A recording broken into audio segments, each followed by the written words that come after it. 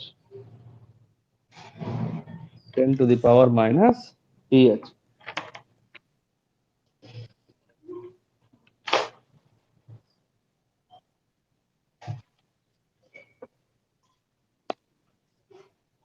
Note कर लिया ना इधर यहाँ तक? हाँ नोट जरूर कर लेना, आज के जो बता रहे हैं तो नोट जरूर कर लेना।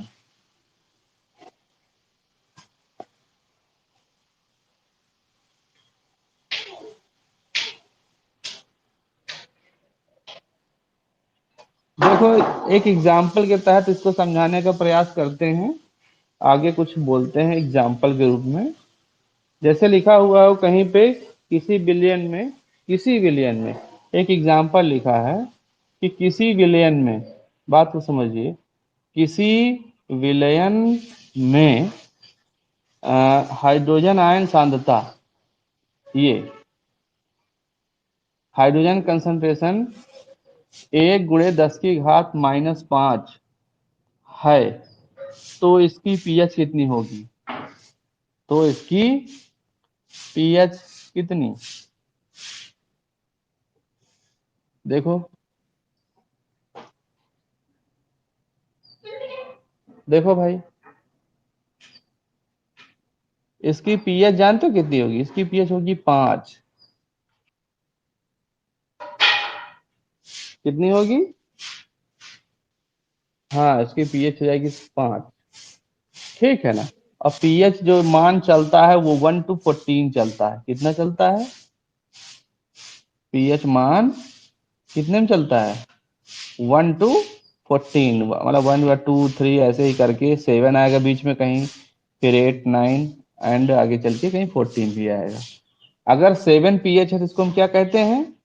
जिस विलयन की पीएच कितनी निकला है 7, तो उदासीन है, वन से नीचे तो होती ही नहीं है, तो ये क्या है, अम्लीय है। यहां से इधर की ओर कहीं भी है तो क्या है वो, अम्लीय का मतलब एसिडिक। ठीक। हाँ,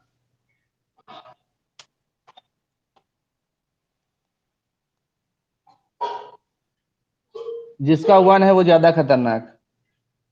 पावर इधर से इधर को बढ़ती है, इधर से इधर को इसकी बढ़ती है। ठीक। हाँ, ये बेसिक हो जाएगा, ये न्यूट्रल है। देखो भाई, समझ रहे हो ना। अब पीएच 5 है, पीएच 5 का मतलब कैसा हो गया, उदासीन नहीं, नहीं उससे थोड़ा ऊपर एसिडिक हो गया। समझ रहे हो ना इस बात को। किसी विलेन की पीएच अगर इस तरह लिखा हुआ है तो समझिएगा।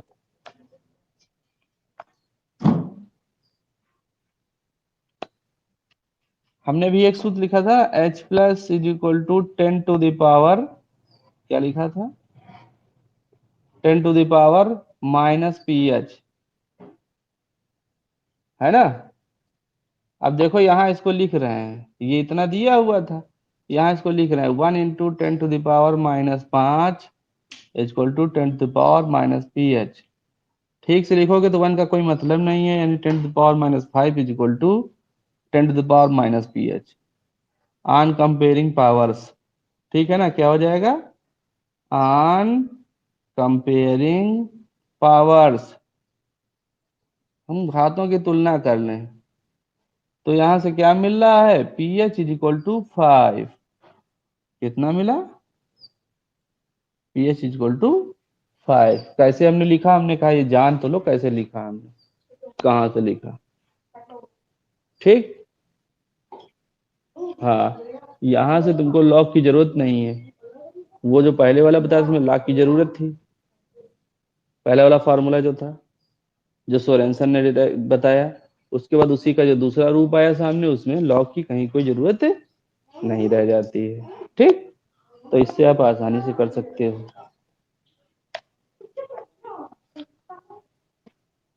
अब आगे एक और तो एक बात बताई गई, 25 डिग्री सेल्सियस पर जल का आयनिक गुणनफल कितना होता है। जल का आयनिक गुणनफल, गुणनफल 25 डिग्री सी पर जल का आयनिक गुणनफल का मतलब जानते हो क्या है, उसमें H प्लस और OH माइनस की सांद्रता का गुणन, active mass H plus into active mass OH minus equal to होता है 10 टू द पावर -14। कितना होता है, तो मतलब इसमें H प्लस कितने हैं, इसमें का मतलब जल में, है ना। इसमें एक्टिव मास H प्लस का मतलब कितने हैं, 10 की घात -7 है। एक्टिव मास OH माइनस कितने हैं, तो वो भी तुम्हारे 10 की घात -7 है। दोनों बराबर मात्रा में मौजूद होते हैं, और आपका जो जल होता कैसा होता है, उदासीन होता है। ठीक है, दोनों बराबर मात्रा में होते हैं, ये बात आपको समझ में आ रही होगी। ठीक है, कि नहीं आ रही, बताओ भाई।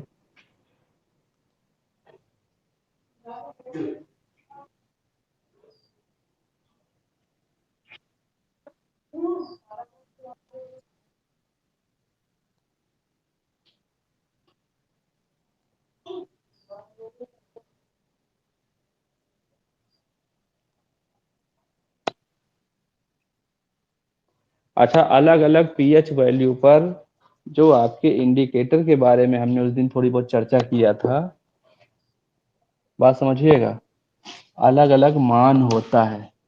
आपकी किताब में एक टेबल भी बनी होगी, आप वहां से नोट कर लोगे कि हम नोट करें, ये बताओ। कुछ सूचकों के नाम और उनका पीएच रेंज, सूचकों के नाम और उसका पीएच रेंज।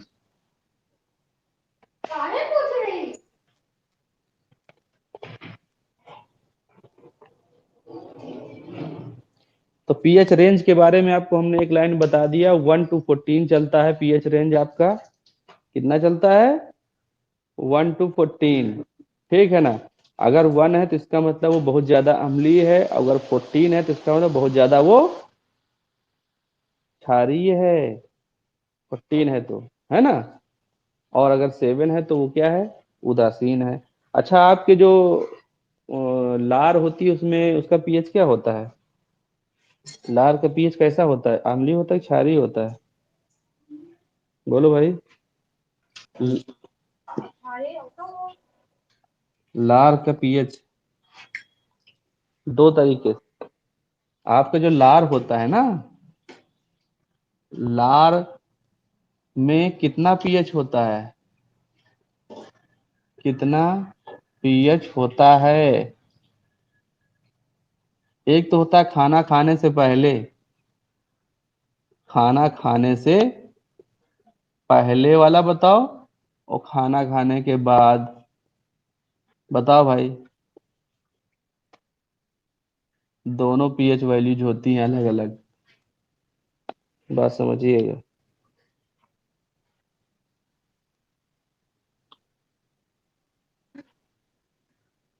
हम इसको बोल सकते हैं अम्लीय क्षारकीय, जो खाना खाने से पहले होता है ना।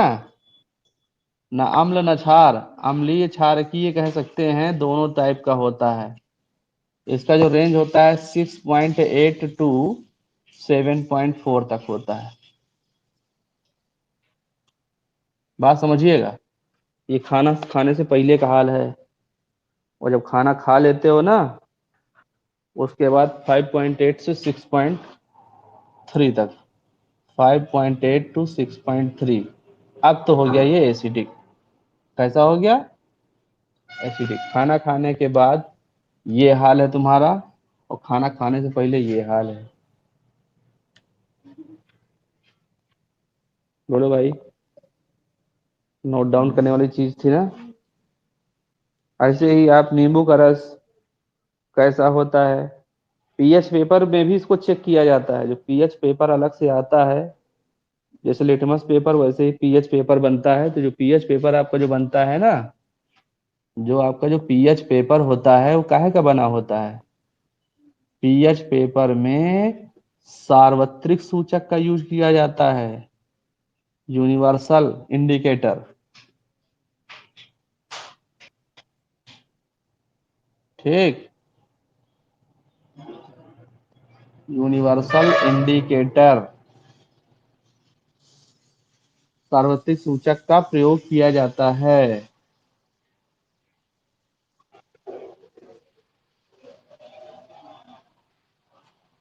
और जब लार में ये जो पहले होता है ना, खाने से पहले, पीएच पेपर का रंग, रंग जो है ये होता है हरा। कैसा होता है? हल्का हरा, लाइट ग्रीन। पहले कैसा होता है? Light green. और उसके बाद जब खाना खा लेते हो तो बाद में क्या हो जाता है, ये पीएच पेपर ग्रीन हो जाता है। कैसा होता है? ग्रीन हो जाता है। हाँ, खाना खाने के बाद ग्रीन। उसके बाद लार आप लगा के चेक करिए उसमें, तो ग्रीन आएगा, पीएच पेपर आपका। ठीक है ना। नींबू आपका जो है ये नारंगी रंग का देता है, एसिड होता है। ओके। गाजर का रस ये भी हल्का नारंगी दे देता है। कॉफी नारंगी पीला। टमाटर का रस नारंगी होता है। नल का जल समथिंग एसिडिक होता है। जो नल का पानी होता है ना, आपको जो मिलता है नल का पानी, ये हल्का अम्लीय होता है। कैसा होता है? हल्का एसिडिक, हल्का अम्लीय। कैसा होता है? हल्का अम्लीय होता है। मेरी बात ध्यान सुनो, ठीक है ना। आपके लिए सबसे जो बेटर पानी होता है, जानते हो कौन सा होता है? Alkali water, alkaline water.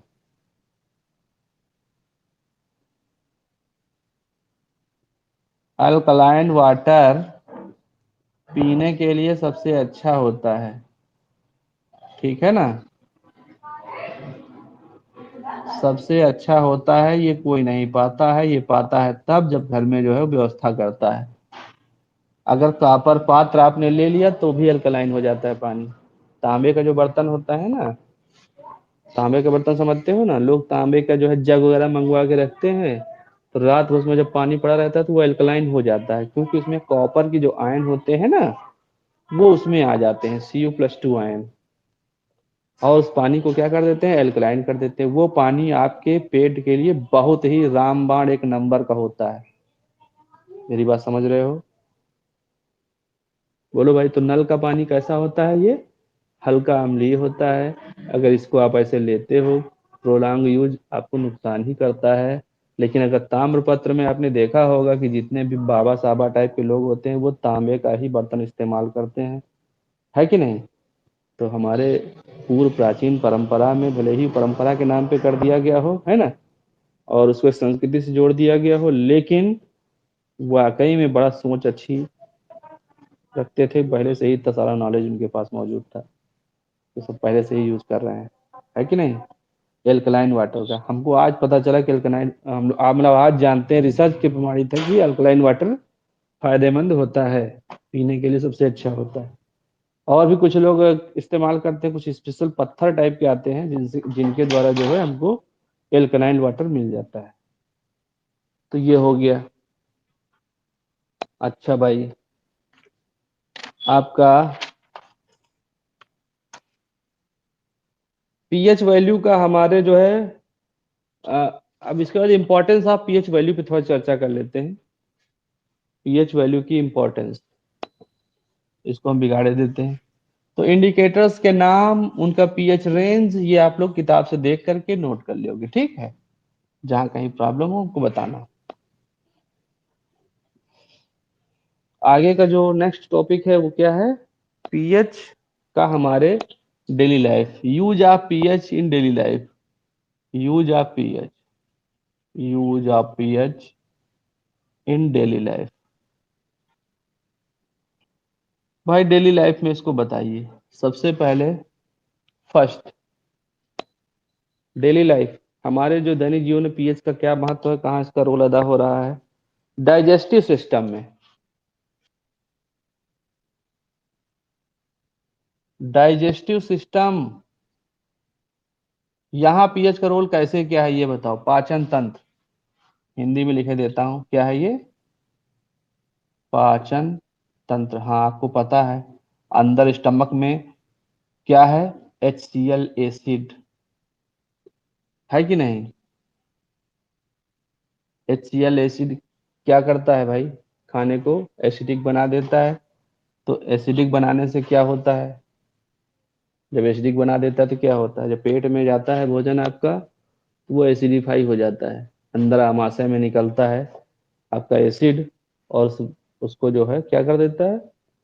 HCl से मिक्सअप कर देता है। और इसका पीएच जानते हो कितना होता है? बहुत खतरनाक पीएच इसकी, जानते हो कितनी है? 1.2। अब सोचो जरा कितना खतरनाक एसिड है। हेलो? हाँ, 1.2 पीएच। इस पीएच पे जितने भी जीवाणु, बैक्टीरिया बैक्टीरिया जो भी हैं, सब खल्लास हो जाते हैं, कोई बचने नहीं पाता है। इस पीएच पे कोई भी आपका जीवाणु जो शरीर के अंदर पहुंचा है, अगर पहुंच गया पेट में, तो यहाँ मर ही जाएगा, बचने वाला नहीं फिर। ठीक है? हाँ। तो अब इसमें से जो है, अगर आप एसिड, आपको एसिडिटी हो जाए तो क्या होगा? बहुत अधिक मात्रा में जब एसिड निकलने लगेगा तो आपको एसिडिटी हो जाती है। जब आपका, आपका आमाशय या स्टमक जो है, आमाशय कह लो या स्टमक, आमाशय, ये ज्यादा मात्रा में क्या कर देता है? एसिड निकालने लगता है। ठीक है? जब एसिड निकालता है तो आपको हो जाती है अपच। क्या हो जाती है? अपच, या इसको बोलते हैं एसिडिटी। ठीक? तब आपको लेना पड़ता है एंटासिड। क्या लेना पड़ता है? एंटासिड लेना पड़ता है। एंटासिड का मतलब जिसमें MgCO3 होता है, मैग्नीशियम कार्बोनेट। ये आपका एंटासिड का काम करता है। आपका जो इनो पीते हो ना, इनो, हाँ, ये क्षारीय होता है, तो ये आपके जो है इस एसिड को मारने का काम करता है, खत्म करने का प्रयास करता है। ठीक। एम जी एम सॉरी, हमने MgCO3 MgOH वोल्टेज लिखना चाहिए था, मैग्नीशियम हाइड्रोक्साइड। ऐसे कैसे क्षारीय समझ में आएगा, है ना। MgOH वोल्टवाइस, ये लिख लो। ठीक। हाँ, MgCO3, इसको जो है मिल्क ऑफ मैग्नीशिया भी बोलते हैं। क्या बोलते हैं इसको? Milk of,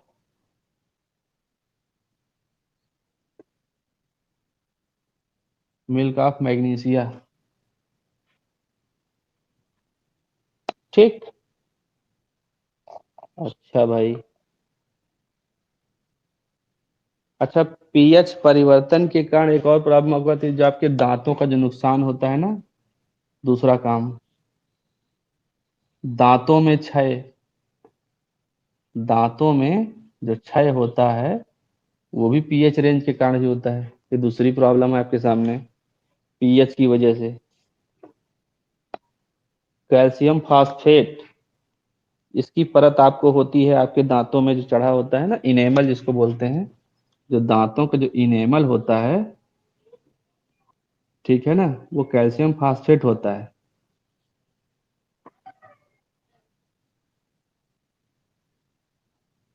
calcium phosphate, CA3PO4 का होल ट्वाइस, कैल्शियम फास्फेट। देखो फार्मूला तुम्हारे सामने हमने लिख दिया, CA3PO4 का होल ट्वाइस। जब हमारे मुंह का पीएच कितना होता है, मुंह का पीएच, मुंह में जो है जो पीएच कितना हो जाता है, 5.5, तो इसका क्षरण होने लगता है। ये इनेमल जो है, जो मसूड़े हैं, वो क्या होने लगते हैं, नष्ट होने लगते हैं। अभी आप जो है क्या करिएगा, वो जो होता है ना टॉफी, टॉफी है, चॉकलेट है, इसको खा करके सो जाओ। आपने देखा होगा जो बच्चे वो चॉकलेट खाते हैं ना, उनके दांत खत्म हो जाते हैं, है कि नहीं। तो इसी वजह से खा के सो गए, मुंह का पीएच इतना इससे नीचे चला गया, तो आपका जो जितना भी दांत है वो सब खत्म। इसलिए ये जो हम टूथपेस्ट इस्तेमाल करते हैं ना, जो भी टूथपेस्ट हम लोग इस्तेमाल करते हैं, टूथपेस्ट, ये आपके क्षारीय होते हैं। कैसे होते हैं? क्षारीय होते हैं, मतलब बेसिक, ये बेसिक होते हैं। ठीक है ना।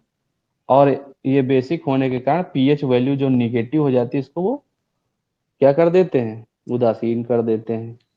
इसलिए रात को सोते समय आप क्या करोगे, रात को सोते समय हम क्या करेंगे, एक बार ब्रश जरूर करेंगे। ठीक, दिन भर आप खाते पीते हो, कुछ भी करते हो, तो उस वजह से जो है आपके मुंह में एसिड्स आ जाता है, एसिडिक हो जाता है। वैसे भी आपको पता ही है, जब खाना खा लेते हो तो आपका एसिडिक हो जाता है कि नहीं? बोलो भाई। जब खाना खा लेते हो तो आपकी लार कैसी हो जाती है, एसिडिक हो जाती है ना। तो अगर यदि खाना खाने के बाद आपने बढ़िया सा कुल्ला कर लिया, तो आपका जो मुंह है वो उसमें से जो क्षारीय होता है टूथपेस्ट, तो वो उसके पीएच को बैलेंस कर देगा, और आपके दांत मसूड़े सब बचे रहेंगे। तो समझ रहे हो ना क्यों जरूरी है शाम को ब्रश करना सोने से पहले, है? सब समझ में आ रहा होगा। चलिए हम थोड़ा दवा खा लेते हैं, एक सेकेंड। हमारा जो बॉडी है उसका जो पीएच कितना होता है, हमारा शरीर का जो वर्क है 7 to 7.8, ये हमारा मानव शरीर का पीएच रेंज है। ये मानव शरीर की पीएच पीएच रेंज ये है हमारी।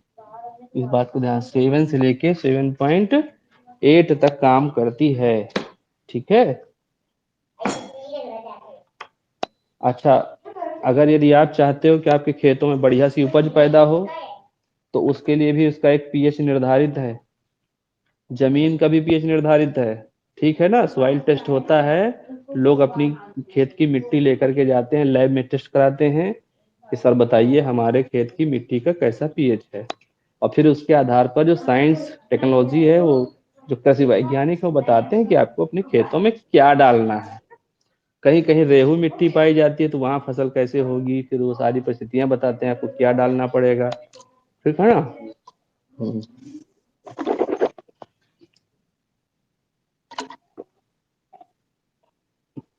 अपने यहाँ पहले बहुत यहाँ पे रेहू हुआ करती थी, अब तो नहीं होती है, लेकिन पहले बहुत ज्यादा रेह यहाँ जम जाती थी, तो यहाँ पे बहुत सारा पायराइट उतारा जाता था, ट्रकों के ट्रक पायराइट यहाँ आते थे। अब तो खैर ये बहुत सुधार हो गया, भूमि सुधार आंदोलन चला बीच में काफी दिन तक, तब जा करके यहाँ सुधार काफी सारा हो चुका है।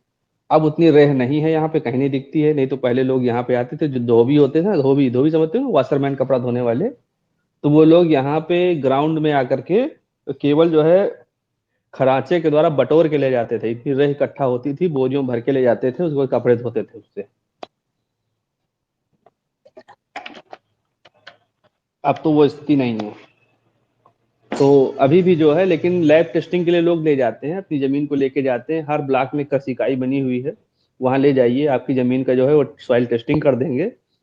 और पीएच जो है, अगर 7 पीएच है तो आपका जमीन सबसे बेटर है, बात समझिएगा। हम्म।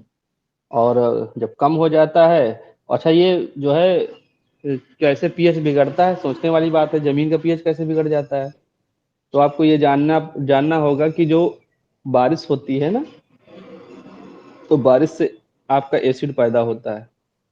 जो फर्स्ट बारिश होती है, पहली बारिश, वो एसिडिक रेन होती है ना एसिडिक रेन।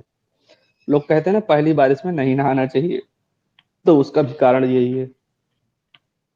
ठीक है ना। परी बेटा हमारी बात समझ रहे हो ना। ये बताओ, इससे पहले एक रिकॉर्ड क्लास हमने किया था, तो वो क्या तुम लोगों के पास पहुंच गई कि नहीं, ट्रीटमेंट में देखा कि नहीं देखा उसको। अच्छा अच्छा। तो ठीक है, फिर ये भी आ जाएगी, आवाज साफ आ रही थी उसमें। हाँ, तो ये वाला आज का हम पोर्शन जो है रिकॉर्ड कर रहे हैं, तो ये भी आप लोगों के पास में उपलब्ध हो जाएगा। ठीक। अभी लोग ज्वाइन है, बाकी सब गायब हो गए, हमको लगता है 8 बज गया, इसीलिए वो चला गया, उसकी दूसरी क्लास आ गई होगी ना। हाँ तो ठीक है, फिर आज यहीं पे क्लोज करते हैं, आगे का टॉपिक कल बताएंगे। हाँ। ठीक, ओके।